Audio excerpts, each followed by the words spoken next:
Welcome back to the Crime Decoder, where we unravel the darkest corners of true crime.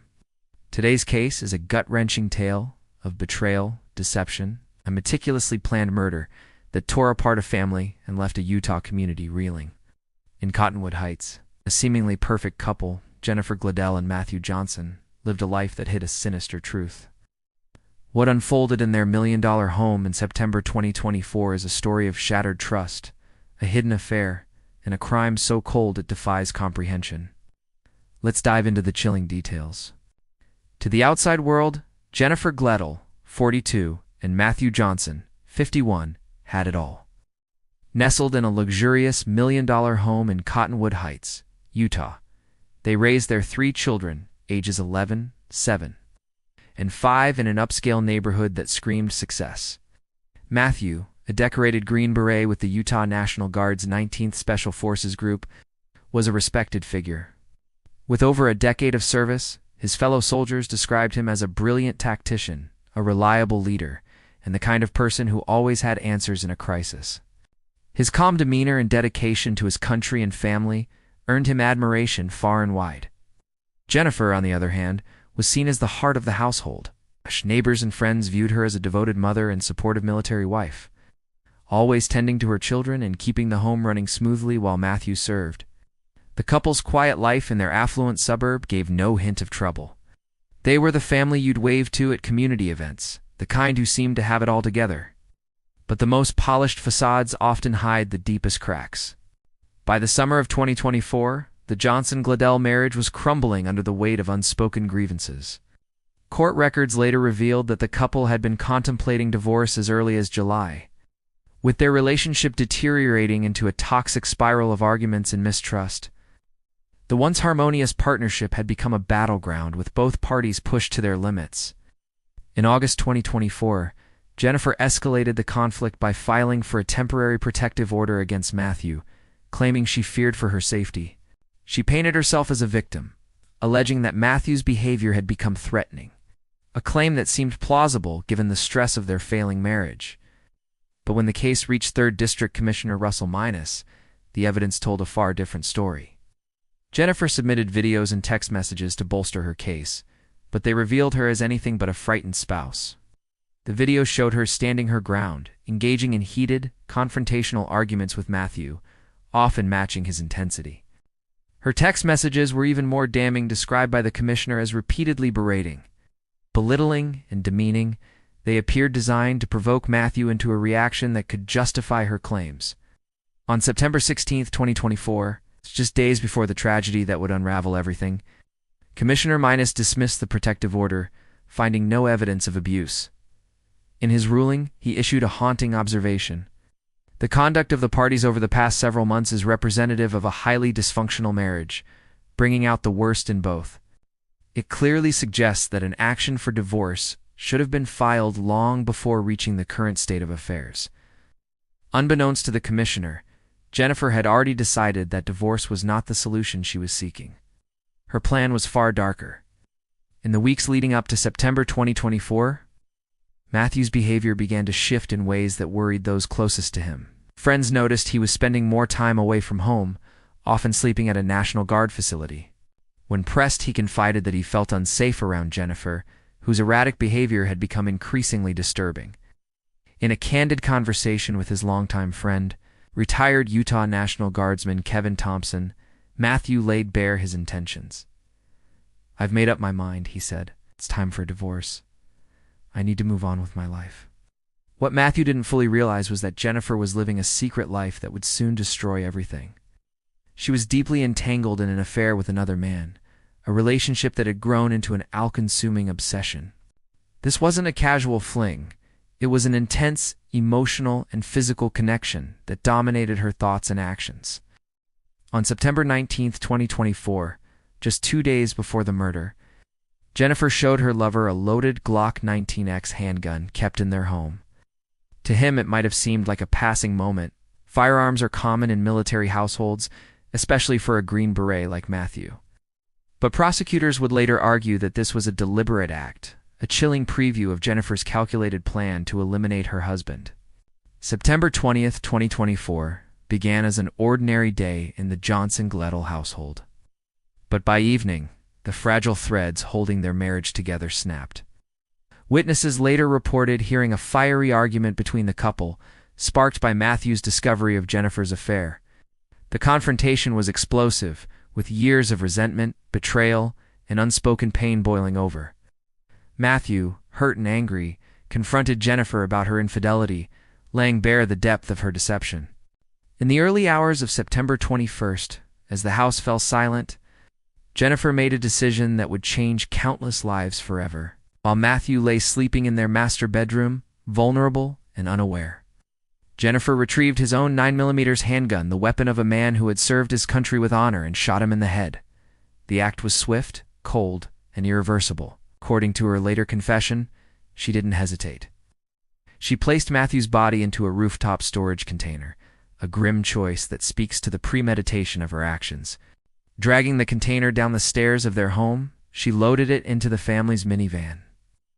Jennifer's cover-up was methodical. She smashed Matthew's phone to destroy any digital evidence of their communications, then drove his truck to a nearby neighborhood, abandoning it blocks away to create the illusion that he had left on his own.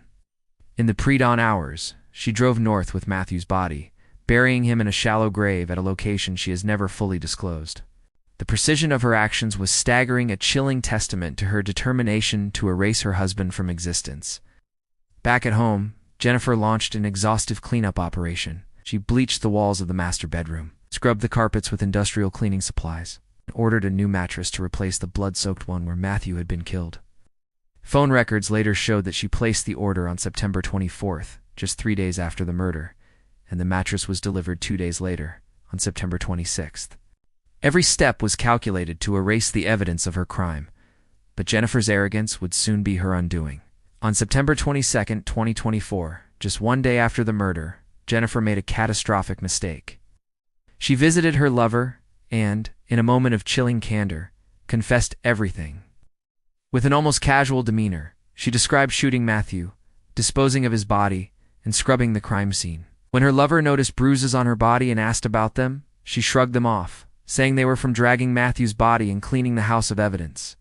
To her lover, this was a horrifying revelation. The woman he thought he knew had just admitted to cold-blooded murder, and her nonchalance was terrifying. Frightened but determined to do the right thing, he began secretly recording their conversations. In a phone call recorded at 11:47 p.m. on September 22nd, Jennifer's words were nothing short of bone-chilling. When her lover expressed fear about her confession, she laughed it off, saying, "Wow, if you think I could even hurt a fly." Wasn't a person anymore. He wasn't mad. The cold detachment in her voice was unmistakable. She had completely dehumanized her husband, reducing him to an obstacle to be eliminated. In another exchange, her words grew even darker. When asked if she'd be scared if the roles were reversed, she replied, "Not if I deserved it. I've always said I was like the Queen of Hearts in a past life off with their heads. If we could just round up the scum of this earth, put them on an island or take them out, I could fix this country in no time." She even pleaded with her lover not to see her as a monster, asking him to remember who she was before I opened my mouth. The irony was staggering. A mother of 3, confessing to murdering her children's father, begging for understanding. What makes this conversation even more damning is that it took place before Jennifer reported Matthew missing. She was already referring to him in the past tense, a slip that would later become a cornerstone of the prosecution's case. On September 28, 2024, 6 days after her confession, Jennifer called the Cottonwood Heights police to report Matthew missing. She claimed he had told her he was leaving for a week and instructed her not to contact him. But the Utah National Guard had already raised the alarm when Matthew failed to report for duty on September 23rd, prompting an immediate search. His absence was highly unusual for a man known for his reliability, and his comrades knew something was wrong. Meanwhile, Jennifer's lover, overwhelmed by the weight of her confession, gathered evidence against her. He saved screenshots of their text messages and recordings of their chilling phone calls, then contacted police on October 2, 2024, providing the key to cracking the case wide open. When investigators executed a search warrant on the Johnson-Gledel home, they uncovered a scene that told a very different story than Jennifer's. In the master bedroom, they found a large blood stain in the carpet beneath the bed. along with blood on the bed frame slats, walls, blinds, and furniture. Despite Jennifer's attempts to clean the scene, the overpowering smell of bleach betrayed her efforts. The brand new mattress, delivered just days after the murder, was a glaring red flag. Phone records and GPS data provided further evidence. Jennifer's phone showed her traveling to the location where Matthew's truck was abandoned at around 6 a.m. on September 21st, and later that day, it tracked her journey north to Davis County, where she claimed to have buried his body. The pieces of the puzzle were falling into place, and Jennifer's carefully constructed lies were unraveling. The investigation took a shocking turn when it revealed that Jennifer hadn't acted alone in covering up her crime. On October 24, 2024, her parents, Thomas Gladell, 71, and Rosalie Gladell, 67, were arrested and charged with 4 counts of obstruction of justice. Police discovered that the couple had spent over 5 hours at Jennifer's home in late September. Despite their initial claim that they were there for less than an hour to pick up clothing for the children, Rosalie had purchased the new mattress and her phone had been remotely reset, erasing all data about her whereabouts during the cleanup period. When questioned about the master bedroom, Thomas inadvertently revealed knowledge of the crime scene, stating, "I didn't go in where the incident happened." During a search of their home, police found a Glock 19X gun box matching the weapon Jennifer showed her lover on September 19, hidden in a plastic tote near Jennifer's bedroom, wrapped in a child's onesie. The family's attempt to orchestrate the perfect cover-up was collapsing under the weight of the evidence. As of September 2025, Matthew Johnson's body remains missing. Extensive search efforts have spanned multiple counties, from Davis and Weber to Boxelder County near the Utah-Idaho border. Over 70 searchers, including law enforcement, volunteers, and Matthew's fellow Green Berets, have combed the region tirelessly. A vehicle storage container, found floating in water and containing traces of Matthew's blood, provided a chilling link to Jennifer's crime, but his remains have yet to be recovered. Matthew's friends and comrades are haunted by the ongoing search. John Hash, a fellow Green Beret who served with Matthew for 12 years, shared his disbelief.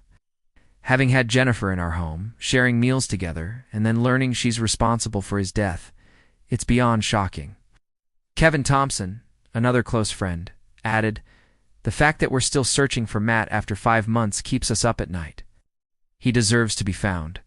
Jennifer Gladell has pleaded not guilty to a litany of charges, including first-degree murder, 5 counts of obstruction of justice, possession of a controlled substance, abuse or desecration of a human body, and tampering with a witness.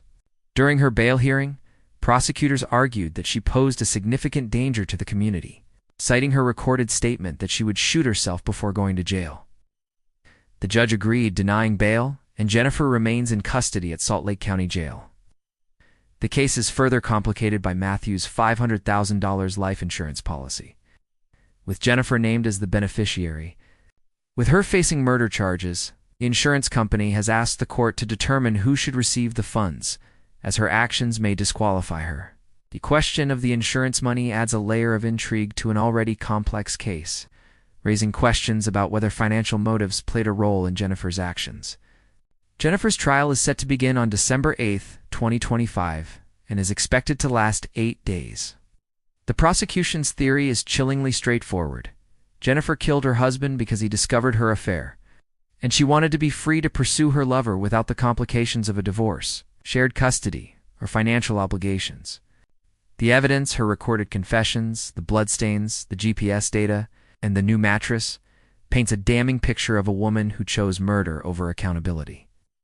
The most heartbreaking aspect of this case is the toll it has taken on the couple's 3 young children, who have lost both their father to murder and their mother to incarceration. Matthew's family, through their victim representative, issued a poignant statement. "We pray that Matt's body will be found soon, or that Jennifer or someone else will come forward with his location, so we can lay him to rest with the honor he deserves. He was a devoted father, a loyal soldier, and a man who gave everything to those he loved." As the trial looms, one question lingers. How could a mother of 3, living a life of privilege, justify such a heinous act? Was it the allure of her affair, the fear of losing control in a divorce, or something darker that drove Jennifer Gladell to murder? The answers may never fully explain the depth of her selfishness, but the wounds she inflicted will never heal. Somewhere in northern Utah, a devoted father, husband, and soldier lies in an unmarked grave, waiting for someone to reveal the truth. His story is a stark reminder of the devastating cost of betrayal and the lengths some will go to protect their secrets. Thanks for joining the Crime Decoder for this deep dive into a case that's left us all speechless. What do you think drove Jennifer to commit such a horrific crime? Will Matthew's body ever be found? Share your thoughts in the comments below, and don't forget to like, subscribe, and hit that notification bell for more true crime stories that uncover the truth behind the headlines. Until next time, stay curious, stay safe.